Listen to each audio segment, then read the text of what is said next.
আপনারাই তো ভালো ছিলেন, আমরা পড়ছি বাটে। পোলাপাইনের ডিউটি কুঞ্চি পাই আছে বিউটি। পটের বেলা পাবজি খেলা টুস্কির লগে চ্যাটে। পড়ালেখা ঠন ঠন পার্কে যায় ডেটে। পড়তে যায় না মরতে যায় নায়ক নায়িকার পাঠ। চিপাই চাপাই রেস্টুরেন্ট আর ভিআইপি ফেলাট।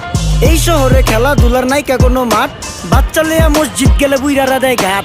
যা খাইতাম খাঁটি জিনিস, কেউ যাইতো না ভেজালে। আগের মানুষ সরল ছিল, থাকতো না কেউ ক্যাচালে। নাস্তা খেলে চলেন নানা লয়ে জায়গা হোটেলে। কি করতেছে নাতি বউ, ওঠে নাইকা সকালে। ঘুম থেকে উঠতে উঠতে সর্বনিম্ন 12টা। হোটেলে যাইয়া গামু সবজি দিয়া পরোটা। কারে কেমনে টুপি দিয়া নিজের বেলা বড়টা। কি করতেছে সালমায়? আপনি গো সালমায় সুখ পেয়া ভুলা গেছে আল্লাহর নাম তাই ঘুমায়। ব্যালেন্ডারে মশলা বাটবো তাও দেখি ঝুমায়। সুখে থাকতে ভূতে কিলায় পেট নিয়ে এসে চুমায়। নেচা নেচা টিকটক করে হিন্দি গান শোনায়। আমগো সকল মাখালারা সাত সকালে উঠতো। হাঁস মুরগি গরু ছাগল কত কিছু পালতো। ঘর দুয়ার পরিষ্কার কইরা ধান নিরে রাখতো। পুকুর গাড়ে গোসল করতো, কল চেপা পানি লইতো। পাড়া পুতা